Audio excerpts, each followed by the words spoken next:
नमस्कार, आकाशवाणी देहरादून से प्रस्तुत हैं प्रादेशिक समाचार। पहले मुख्य समाचार। प्रधानमंत्री नरेंद्र मोदी ने कहा, एनडीए सरकार का निवेश, रोजगार और समानता का मॉडल देशवासियों की आकांक्षाओं को नई उड़ान दे रहा है। केदारनाथ विधानसभा उपचुनाव के लिए राजनीतिक दलों ने चुनाव प्रचार तेज किया। मुख्यमंत्री और भाजपा के वरिष्ठ नेता पुष्कर सिंह धामी आज चुनावी सभाओं को संबोधित करेंगे। देहरादून के कई हिस्सों की आबोहवा आज भी खराब श्रेणी में। राजधानी में वायु गुणवत्ता सूचकांक 214 दर्ज किया गया और प्रदेश में सड़क दुर्घटनाओं की प्रभावी रोकथाम के लिए सड़क दुर्घटना सुरक्षा नियमावली बनाई जाएगी। दोपहर समाचारों के साथ मैं नीता कांडपाल और अब समाचार विस्तार से। प्रधानमंत्री नरेंद्र मोदी ने कहा कि एनडीए सरकार का निवेश, रोजगार और समानता का मॉडल देशवासियों की आकांक्षाओं को नई उड़ान दे रहा है। श्री मोदी ने एक निजी सम्मेलन में कहा कि जिस शक्ति ने भारत का भाग्य बनाया है वो भारत के सामान्य मानवी की सूझबूझ और उसका सामर्थ्य है। उन्होंने कहा कि जब दुनिया ने सोचा कि कोरोना संकट के दौरान भारत पूरे विश्व के लिए बोझ बन जाएगा, तब भारतवासियों ने अपनी मजबूत लड़ाई से दुनिया को गलत साबित किया। जिस शक्ति ने भारत का भाग्य बनाया है, भारत को दिशा दिखाई है, वो है भारत के सामान्य मानवी की सूझबूझ, भारत के सामान्य मानवी का सामर्थ्य। भारत के सामान्य नागरिक के इस सामर्थ्य को पहचानने में बड़े बड़े जानकारों से अक्सर गलतियां हुई है। अंग्रेज जब भारत छोड़कर जा रहे तो ये कहा गया कि ये देश बिखर जाएगा, टूट जाएगा, इसका कोई भविष्य नहीं है। जब इमरजेंसी लगी तो कुछ लोगों ने मान लिया था कि अब तो इमरजेंसी हमेशा ही लगी रहेगी, अब लोकतंत्र गया। लेकिन तब भी भारत का नागरिक उठ खड़ा हुआ। केदारनाथ विधानसभा उपचुनाव के लिए राजनीतिक दलों ने अपने चुनाव प्रचार को तेज कर दिया है। मुख्यमंत्री और भाजपा के वरिष्ठ नेता पुष्कर सिंह धामी ने आज केदारनाथ विधानसभा उपचुनाव के प्रचार के लिए रुद्रप्रयाग पहुंचे।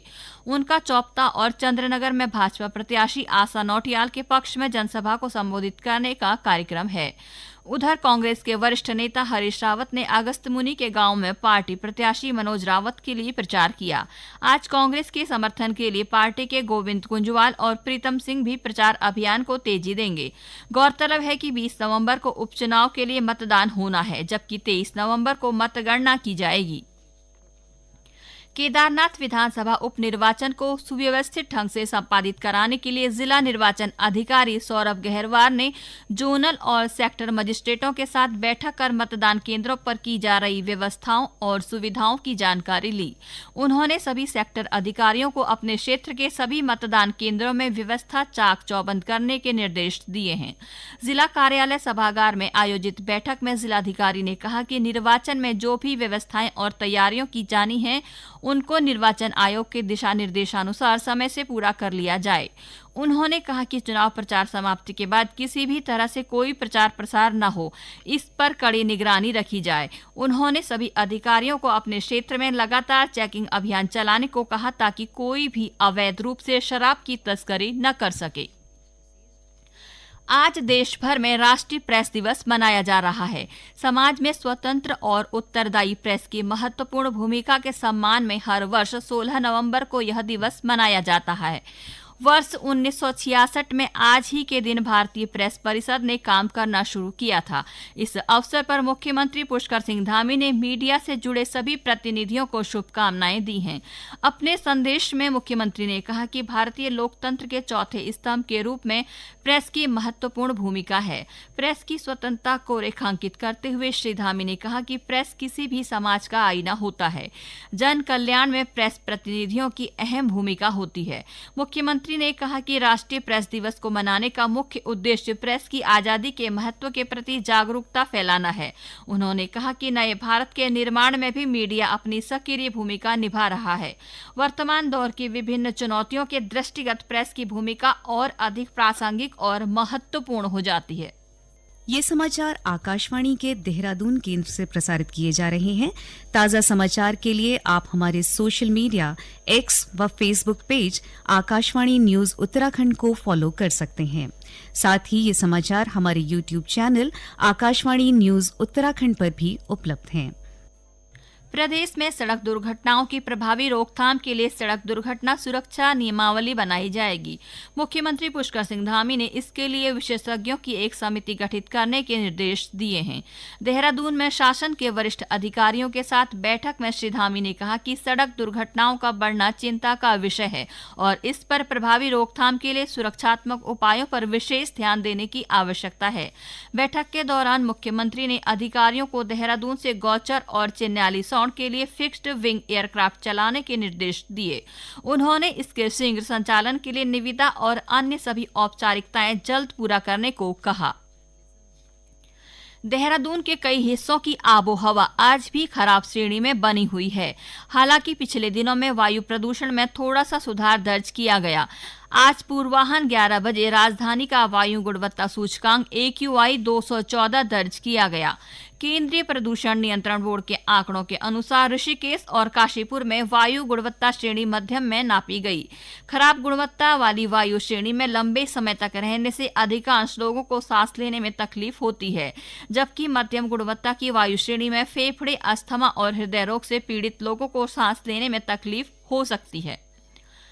विज्ञान में क्षेत्र में राज्य की जनजातीय प्रतिभाओं को प्रोत्साहित करने के लिए हर साल जनजातीय विज्ञान महोत्सव आयोजित किया जाएगा।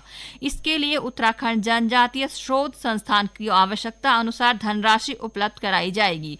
देहरादून के ONGC स्टेडियम कोलागढ़ में राज्य जनजातीय शोध संस्थान द्वारा आयोजित आदि गौरव महोत्सव कार्यक्रम में मुख्यमंत्री पुष्कर सिंह धामी ने यह घोषणा की। महोत्सव को संबोधित करते हुए श्री धामी ने कहा कि यह कार्यक्रम जनजातीय कलाकारों को अपनी प्रतिभा प्रदर्शित करने का अवसर और गैर जनजातीय समुदाय को भी जनजातीय समाज की कला और संस्कृति की विशेषताओं से अवगत कराएगा। मुख्यमंत्री पुष्कर सिंह धामी ने जन प्रतिनिधियों को प्रदान किए जाने वाले प्रोटोकॉल के संबंध में SOP जारी करने के लिए मुख्य सचिव को निर्देशित किया है। धर्मपुर विधायक विनोद चमोली ने मुख्यमंत्री पुष्कर सिंह धामी से समसामयिक विषयों पर चर्चा करते हुए सरकारी कार्यक्रमों में जन प्रतिनिधियों की गरिमा के अनुकूल आमंत्रित करने, उनके प्रतिभाग करने के साथ ही बैठने की व्यवस्था सहित प्रोटोकॉल के संबंध में SOP जारी करने के लिए मुख्यमंत्री से आग्रह किया था।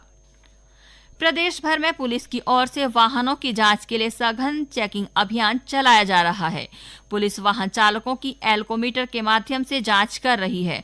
पुलिस महानिदेशक अभिनव कुमार ने प्रदेश के सभी जिलों में पुलिस को सघन चेकिंग अभियान जारी करने के निर्देश दिए। बागेश्वर जिले के कपकोट की शंभू नदी में कृत्रिम झील बन रही है। कल कपकोट से भूगर्भ लोनीवी सिंचाई एवं राजस्व विभाग की संयुक्त टीम जांच के कुमारी गांव पहुंची गई। उप जिलाधिकारी टीम का नेतृत्व कर रहे थे। उन्होंने कहा कि जांच शुरू कर दी गई है। कुमारी गांव की पहाड़ी साल 2013 से दरक रही है, जिससे बोल्डर तथा मलबा शंभू नदी में गिर रहा है। नदी में कृत्रिम झील बनने से चमोली जिले को नुकसान की संभावना रहती है। 2022 से अभी तक 3 बार झील बन चुकी है। उप जिलाधिकारी अनुराग आर्य ने बताया कि इस बार ड्रोन की सहायता से झील की चौड़ाई, लंबाई तथा गहराई के अलावा दरक रहे पहाड़ की वीडियो तथा फोटो ली जाएंगी। बद्रीनाथ धाम के कपाट कल रात 9:07 पर शीतकाल के लिए बंद कर दिए जाएंगे। धाम में कल से वेद ऋचाओं का वाचन बंद हो गया है। अब गुप्त मंत्रों से बद्रीनाथ की पूजाएं हो रही हैं। गौरतलब है कि 13 नवंबर से धाम के कपाट बंद होने की प्रक्रिया शुरू हो गई थी। और अब एक नजर मौसम पर।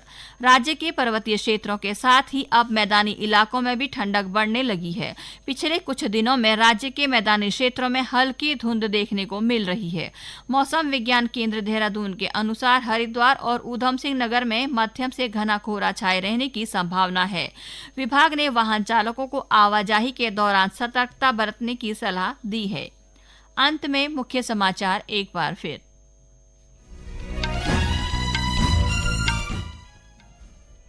प्रधानमंत्री नरेंद्र मोदी ने कहा, एनडीए सरकार का निवेश, रोजगार और समानता का मॉडल देशवासियों की आकांक्षाओं को नई उड़ान दे रहा है। केदारनाथ विधानसभा उपचुनाव के लिए राजनीतिक दलों ने चुनाव प्रचार तेज किया। मुख्यमंत्री और भाजपा के वरिष्ठ नेता पुष्कर सिंह धामी आज चुनावी सभाओं को संबोधित करेंगे। देहरादून के कई हिस्सों की आबोहवा आज भी खराब श्रेणी में। राजधानी में वायु गुणवत्ता सूचकांक 214 दर्ज किया गया और प्रदेश में सड़क दुर्घटनाओं की प्रभावी रोकथाम के लिए सड़क दुर्घटना सुरक्षा नियमावली बनाई जाएगी। इसके साथ ही प्रादेशिक समाचारों का ये बुलेटिन समाप्त हुआ। नमस्कार।